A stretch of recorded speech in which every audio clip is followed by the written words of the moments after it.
स्वतः आम्ही थांबलो होतो हॉटेल रॉयल प्लाझामध्ये, but experience is not good. ठीक आहे, इथे रिसेप्शन खूप स्लो आहे आणि आम्हाला आता सकाळी 8 वाजता आम्ही नाश्ता सांगितलं होतं. 8 वाजलेले आहेत, अजूनही आम्हाला कळत नाही की नाश्ता रेडी आहे की नाही. आम्ही 7:35 7:40च्या आसपास गरम पाण्यासाठी फोन केला, तोपर्यंत किचन त्यांचं ओपन पण झालं नव्हतं. सो तुम्ही बघा, म्हणजे अशा प्रकारे प्रॉब्लेम्स होऊ शकतात. सो आधीच ते कन्फर्म करून घ्या हॉटेलसोबत की तुमचा टाईम आणि त्यांची सर्विस हे दोन्ही कन्फर्म करून घ्या, अदरवाईज खूप इश्यू होतो. आता तेच झालं आहे आमचं, की आम्हाला ऑलरेडी 8:30ला इथून निघायचंच आहे काहीही करून, पण अजूनही नाश्ता आलेला नाही आहे आणि वरती परत बॅग्स पण आपल्याला लोड करायचे आहेत. सगळंच आहे. बघा तर एकदा चेक कराल, कधी हॉटेलमध्ये तुम्ही जर असं चेक इन करत असाल तर त्या हॉटेलमध्ये सर्विस कशी आहे हे पहा. आता आम्ही आमच्या ऑलरेडी जो पर्सन आहे त्याला सांगितलेलं आहे की तू फोन कर म्हणून. आता तो फोन करेल. सो लेट सी की किती वाजता नाश्ता येतो आहे ते. एक 5-10 मिनटं आपण आता इकडे तिकडे वेट करू आणि बघू आता काय होतं आहे. हॉटेल रूम्स चांगल्या होत्या आणि त्याचं जे काही त्यांनी बनवलं आहे ते खूप चांगलं वाटतं. असं ओल्ड जे हॉटेल्स आहेत त्याची फील येते, बट तेच आहे की नुसतं दिसण्यावर जाऊन आता सर्विस पण चेक करा. अखेर आपला नाश्ता आलेला आहे. अंडी उपमा. उपमा म्हणजे पोहे पण असतात तिथे, पण आम्ही लवकर जायचं होतं, सो 2-2 आयटम करायला वेळ लागला असता म्हणून उपमा मागवलेला आहे. कॉफी आणि चहा, बोथ ऑप्शन्स अवेलेबल.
सो आता आपण आलो आहे ते जशवंत तडाला आणि जे राजा महाराजे होते त्यांच्या समाध्या आपल्याला आत पाहायला मिळणार आहेत. आणि आता तिकीट घर आहे, पण इथून निसर्ग भारी दिसतंय. पूर्ण जोधपूर आपल्याला दिसतंय. आणि आपल्या मागे जो आहे इकडे मेहरामगड आहे, तिथे आपण जाणार आहोत त्याच्यानंतर. सो आधी जरा थोडं इथला परिसर एक्सप्लोअर करू, नंतर मेहरामगड बघू आणि मग आपला प्रवास सुरुवात होईल उदयपूरच्या दिशेने.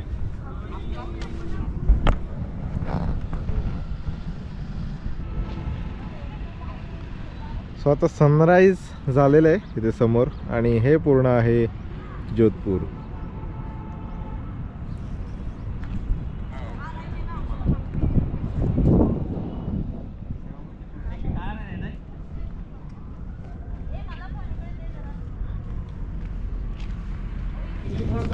अखेर इथे आपण जे आलोत ना, इथे तिकीट आहे हे जसवंत थडा असं याला म्हणतात. 1906 साली हे सगळं बांधलेलं गेलं होतं आणि इथे आपल्याला तिकीट मिळते 30 रुपये आहे आपल्यासाठी, इंडियन्ससाठी.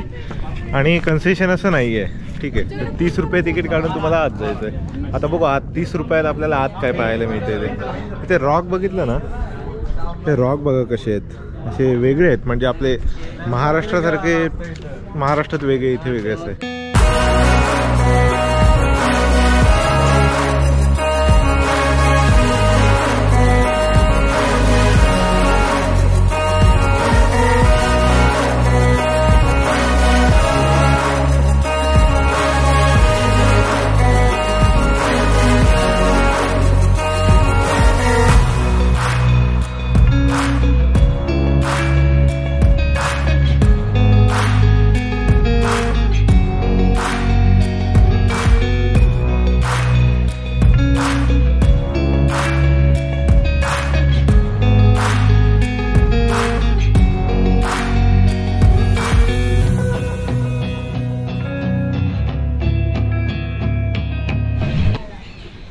माझ्या मागे बघताय ही कोणती वस्तू आहे, I have to check.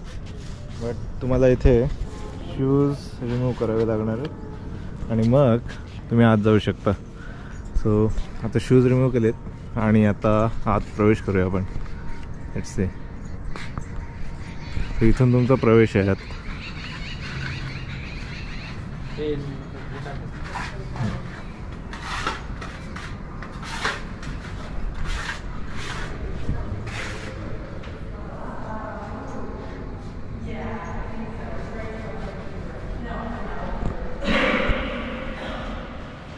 So इथे जे राजे होते ना त्यांचे सगळे दिलेले, राव सिंहा 1250 ते 1273, राव असताना 1273 ते 1292, असे प्रत्येकाचे फोटो आणि त्यांचा जो राजकीय कालखंड होता तो इथे तुम्हाला ते बघायला मिळतो.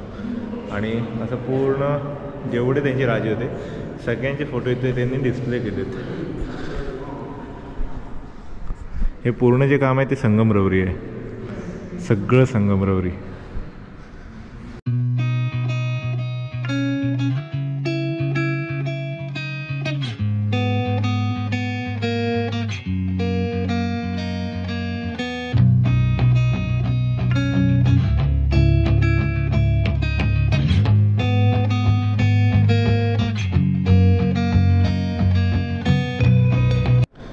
सो इथे राजस्थानमध्ये आल्यानंतर तुम्हाला जे काही बांधकाम बघायला मिळणार आहे ते संगमरवरी बांधकाम आहे सगळीकडे.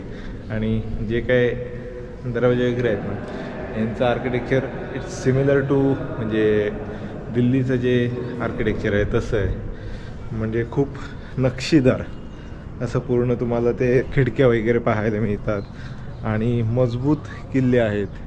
इथे काय होतं, हे सपाट एरिया आहे ना, इथे किल्ले तुम्हाला खूप मजबूत ठेवावे लागतात. मोठमोठे किल्ले आहेत, आलिशान किल्ले आहेत. तर हा एक नवीन एक्सपिरियन्स आहे माझ्यासाठी. आता महाराष्ट्रात आपले जे किल्ले आहेत ते गिरिदुर्ग प्रकारात येतात. त्याचं जिंकणं हे खूप कठीण आहे कारण तुम्हाला गड चढून जायचं आणि वरती लढाई करायची. इकडचे किल्ले हे समोरासमोर लढाईत जिंकावे लागत होते कारण सपाट एरिया आहे. त्यामुळे इथे तुम्हाला समोरून सैन्य का लढा आणि जिंका असं आहे. आणि आपल्या इकडे याचा वापर खूप करावा लागायचा डोक्याचा, त्याशिवाय तुम्ही किल्ला जिंकूच शकत नव्हतात. आणि त्यात सह्याद्री तर तुम्हाला माहिती आहे की सह्याद्रीमधून कुठून कुठे वाट जाते काय, ते जे तुम्हाला माहीत असेल तरच तुम्ही जिंकू शकता, अदरवाईज तुम्ही जिंकूच शकत नाही. अशा प्रकारे एक वेगळा एक्सपिरियन्स आहे महाराष्ट्रातील किल्ल्यांपेक्षा. आता इथे समोर आपल्याला या समाध्या पाहायला मिळत आहेत.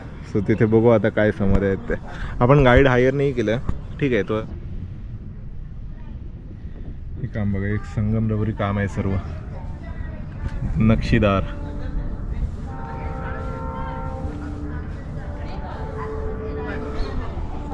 सुंदर आहे पण बघण्यासारखं आहे खरंच. संगमरवरी काम दिसायला खूप फ्रेश दिसतात.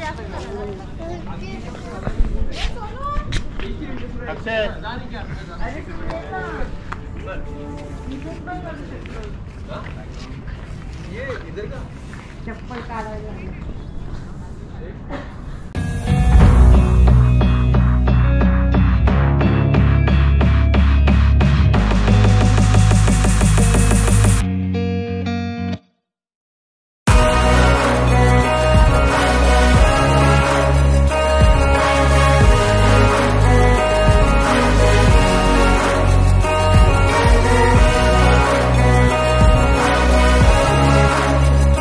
शेंगांसारखं नाही दिसत आहे. हे काय हे फळ आहे त्याचं. तर एकदा जर कोणाला माहीत असेल तर कमेंट करून सांगा जरा की एक्झॅक्टली कसलं झाड आहे.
आता आपण या बाकीच्या समाध्या बघायला आलो आहे तिथे, पण गेट बंद आहे. तर इथूनच जायचं आहे खरं का पुढून जायचं मला माहीत नाही, पण इथूनच जायचं असेल. पण हे गेट बंद आहे. सो इथे तुम्हाला काही समाध्या पाहायला मिळतात.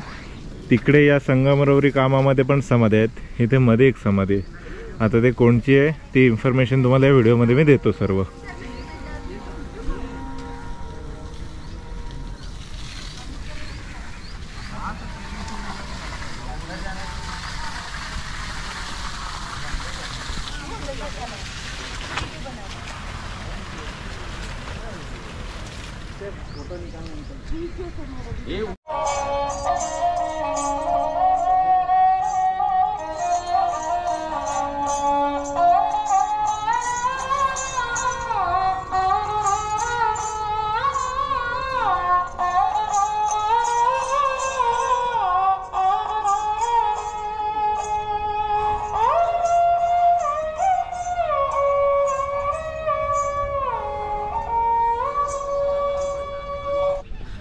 सो 30 रुपयाच्या मानाने खूप चांगलं आहे बघायला.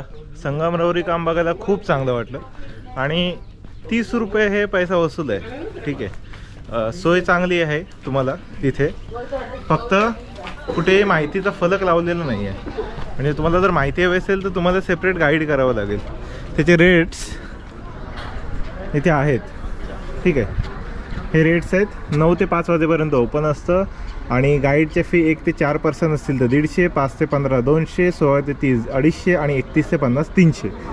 अशा प्रकारे इथे गाईडची फी स्ट्रक्चर आहे. ठीक आहे, सो तुम्हाला जर एक्स्ट्रा माहिती घ्यायची आहे तर गाईड तुम्ही हायर करू शकता. आता आपण मेहरामगडला जातो आहे डायरेक्ट.